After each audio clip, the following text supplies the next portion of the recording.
Un raisonnement valide commence avec des prémices, des hypothèses tenues pour vraies à partir desquelles on peut déduire des conclusions.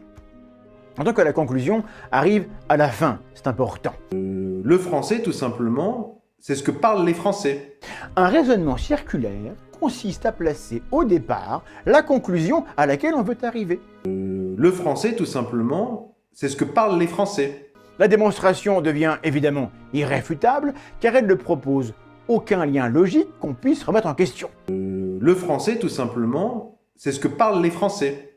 Elle se résume finalement à une sorte de tautologie qu'il faut d'abord dénoncer comme telle avant d'en montrer l'inanité. Le français, tout simplement, c'est ce que parlent les Français. Le raisonnement circulaire n'est pas votre ami. Laissez-le dans son environnement naturel, les conversations stériles que nous ferions tous mieux d'éviter. Le français, tout simplement, c'est ce que parlent les Français. Bonjour à tous, je m'appelle Olivier Dufour, je suis titulaire d'un doctorat dont vous trouverez les références dans la description sous la vidéo si ça vous intéresse. Je voudrais continuer à parler du sujet de la causalité et de l'état de l'art, et en particulier du faisceau d'indices de la littérature scientifique qui pointe à montrer, indiquer, oui pour des indices ça se tient, que la causalité, la relation de cause à effet, ne peut pas exister dans notre réalité observable parce qu'elle est déjà, non seulement elle n'est pas définie, elle n'a jamais été définie, hein, mais en plus, il y a déjà des concepts qui ont des utilisations impliquées qui vont beaucoup plus loin pour prévenir l'avenir, pour prédire l'avenir, ou pour indiquer les scénarios les plus probables, et qui sont déjà incompatibles avec la relation de cause à effet, la causalité. Donc, je le rappelle rapidement, l'épisode que vous regardez s'inscrit dans une série. C'est une série sur la causalité. Je vous la mets, cette série, dans la description sous la vidéo, donc je ne vais pas redire ce que j'avais déjà dit.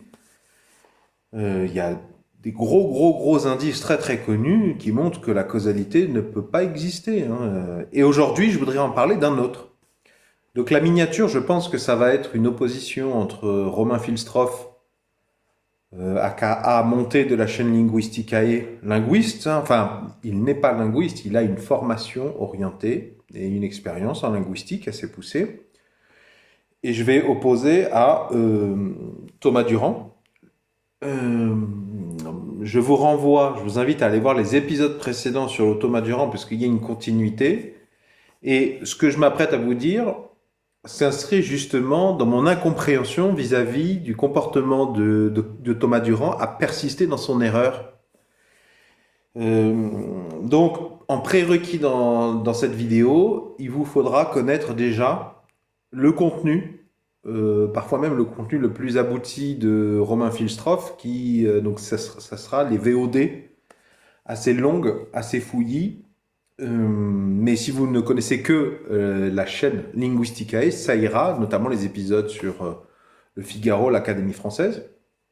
Et autre prérequis, eh ben, ce que je vais appeler le contenu zététique. Thomas Durand en est un candidat parmi tant d'autres. Mais, alors pourquoi je parle de Thomas Durand? Je crois que ça doit être la 3e vidéo où je fais appel à Thomas Durand et j'en profite pour lancer une bouteille à la mer. C'est que le docteur Thomas Durand, dans une émission que j'essaierai de vous retrouver, mais je suis pas sûr de réussir à la trouver. Si vous savez laquelle c'est, si vous-même vous l'avez, la référence, s'il vous plaît, donnez-la moi. Le docteur Thomas Durand a lui-même, je pense qu'il connaît Romain Filstroff depuis bien plus longtemps que moi, voire peut-être même avec beaucoup plus d'intimité que moi. Mais quoi qu'il en soit, j'ai entendu le docteur Thomas Durand répéter un contenu extrêmement bien synthétisé du message des vidéos de Linguisticae et Romain Filstroff, à savoir, hein, je risque pas de vous la citer de tête, je suis même pas sûr d'arriver à la retrouver sur mon ordinateur, à savoir que quelque chose est français, non pas parce que, à cause d'un respect d'un livre saint, qui ici serait le dictionnaire, le français, tout simplement, c'est ce que parlent les Français. Les Français, ben, c'est en fait les gens qui ont la nationalité francophone. Une histoire de possession. Vous pourrez prendre une définition qui vous conviendra mieux. Vous pourrez peut-être vous prendre quelque chose de plus large vers la francophonie, puisque moi, là, je viens de parler de l'acquisition de la nationalité française. Ça ne va pas changer grand-chose. Mais j'ai entendu Thomas Durand se faire le porte-parole parfaitement clair, montrant qu'il avait totalement compris le message linguiste de Romain Filstroff. Et c'est quand même une dinguerie, parce qu'en fait, le message de Romain Filstroff et le message, j'ai envie de dire, de la linguistique est totalement anticausal. En tout cas, ce que j'en sais de la linguistique, c'est-à-dire essentiellement ce que propose à la vulgarisation et à la simplification Romain Filstroff. Je suis désolé, j'avais commencé à écrire un texte beaucoup plus long, mais il aurait été lu par un robot. Vous êtes nombreux à ne pas trop apprécier les lectures robotiques.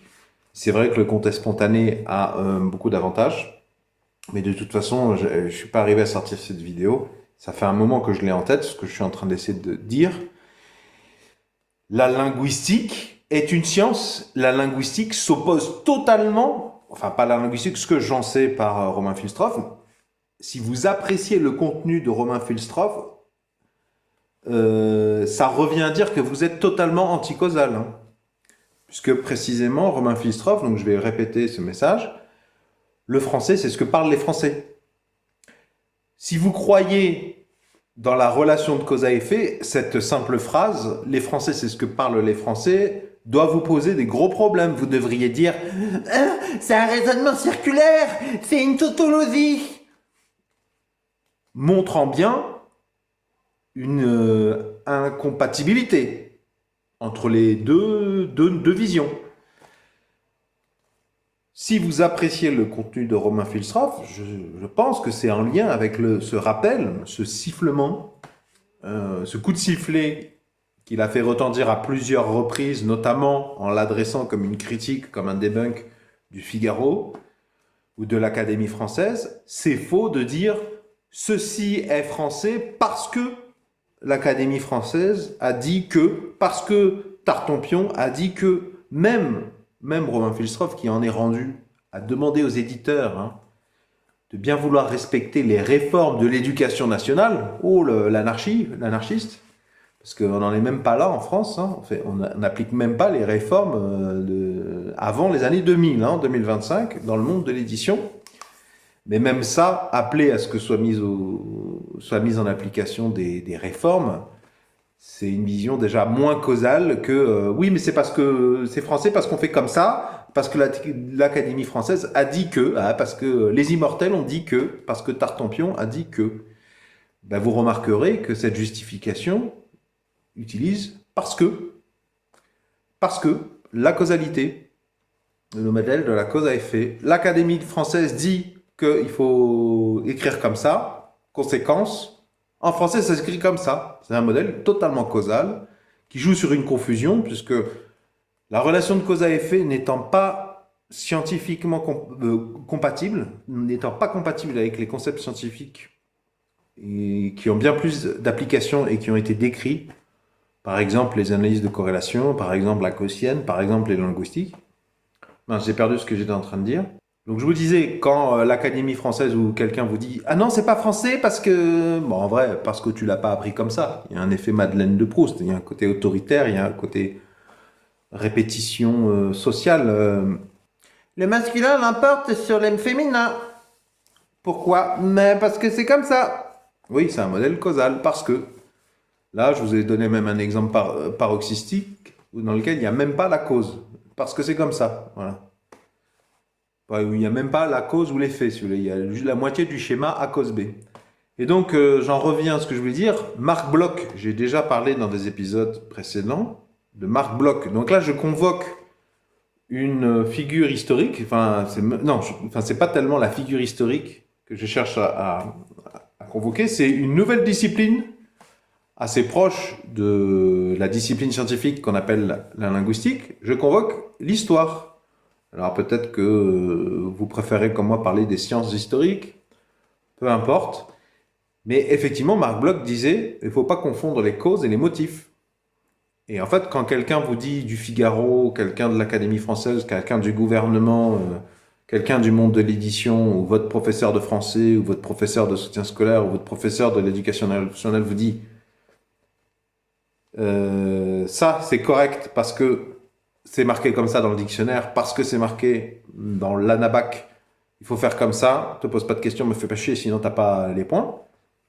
Eh bien en fait, il prétexte la causalité alors qu'en réalité c'est un motif, ce n'est pas une cause. En l'occurrence, ça peut pas être une cause, la causalité, de toute façon, si je dois le rappeler, n'existe pas. Et si ça vous pose un problème que je dise que la causalité n'existe pas, je vous rappelle que c'est pas à moi de déterminer que la relation de cause à effet n'existe pas, c'est à ceux qui prétendent qu'elle existe d'en faire une définition, description. Et d'ailleurs, je porte l'humiliation assez loin puisque je vais en réalité jusqu'à dire que la relation de cause à effet ne peut probablement pas exister, enfin, elle est parfaitement incompatible avec, mais ici, je donne l'exemple de la linguistique. Et ça me tue, j'écoute des centaines d'heures de linguistique, à serment d'axe, d'esprit critique. Il n'y en a pas un qui est capable de dire, parce que j'entends souvent aussi corrélation n'implique pas causalité. Mais corrélation n'implique pas causalité est une phrase qui est un non-sens. Même corrélation n'égale pas causalité ou corrélation n'est pas causalité, c'est un non-sens. Tu es en train de comparer quelque chose de défini, la corrélation, coefficient de Bravais-Pearson, à la causalité qui est quelque chose de pas connu. Donc c'est comme si tu me disais, les chevaux ne sont pas des licornes, c'est faux et c'est vrai. Ben, un cheval, c'est jamais, une licorne, c'est jamais qu'un cheval sur lequel tu as foutu une corne de narval. Et puis, donc c'est un cheval. Et puis c'est faux parce que tu compares un animal imaginaire. Et puis bon, tu pourrais toujours dire « Ah non, mais on ne sait pas, peut-être que ça existe les licornes sur la planète Terre. » Appel à l'ignorance. Comme pour la causalité, en fait. Hein, la causalité est défendue dans les commentaires. Vous verrez les gens qui s'offusqueront que j'ose prétendre que la causalité n'existe pas, n'a jamais été définie.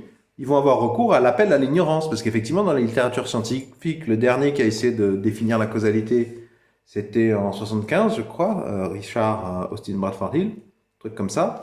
Et il s'est pété les dents. Et c'est vraiment très mauvais son travail. Mais bon, comme c'était un mec de la Société royale de médecine dans une époque encore plus autoritaire qu'en 2025, la recherche française, j'aime autant me dire.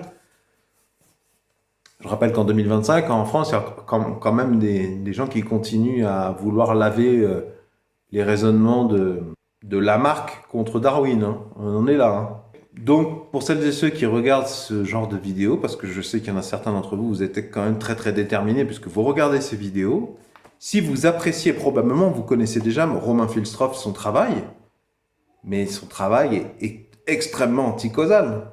Ces rappels de linguistique, est-ce que vous aviez remarqué que c'est totalement anticausal?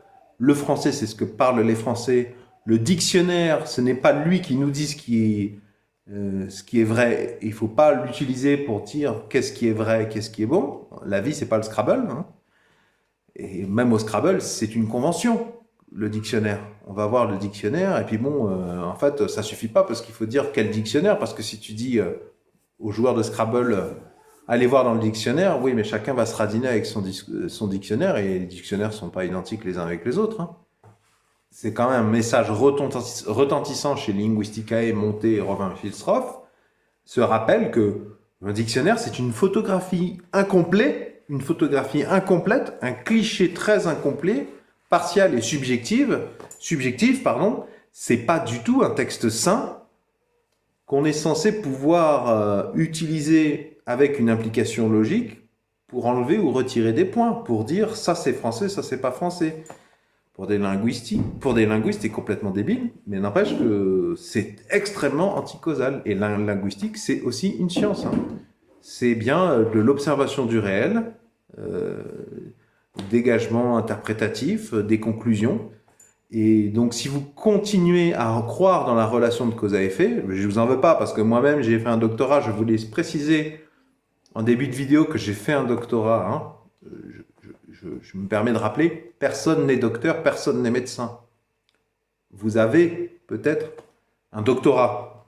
La substitution du être à l'avoir, Je ne vais pas en parler maintenant, mais c'est déjà un problème. Donc je vous disais, je me suis tapé 8-9 ans d'études après le bac.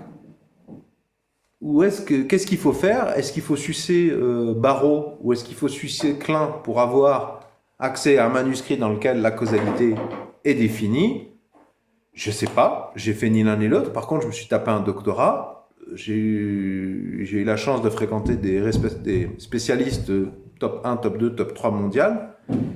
Des fois, ils parlent de la causalité, mais c'est certainement pas pour la définir. C'est un concept qui n'est pas défini. Enfin, moi, quand j'ai fait mon doctorat, nulle part sur la planète, il y avait défini la causalité. Et pourtant, c'est un concept tellement important que c'est quand même suspect, hein, parce que c'est limite un truc fondamental qu'on devrait montrer aux doctorants ou aux chercheurs, puisque les chercheurs passent longtemps, en tout cas aux yeux du grand public ou quand vous commencez vos études, vous pensez que les chercheurs vont montrer des liens de cause à effet, ou chercher à savoir qu'est-ce qui cause quoi. Oui, mais déjà, il faudrait comprendre que rien ne cause rien du tout.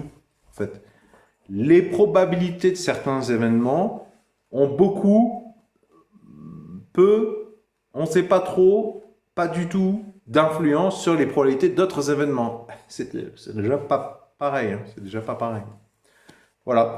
Si vous avez apprécié cet épisode, est-ce que vous pouvez mettre un pouce vers le haut, s'il vous plaît? Est-ce que vous pouvez mettre un j'aime? Si vous n'êtes pas d'accord, eh bien, je vous invite à prendre le temps de formuler dans un français compréhensible.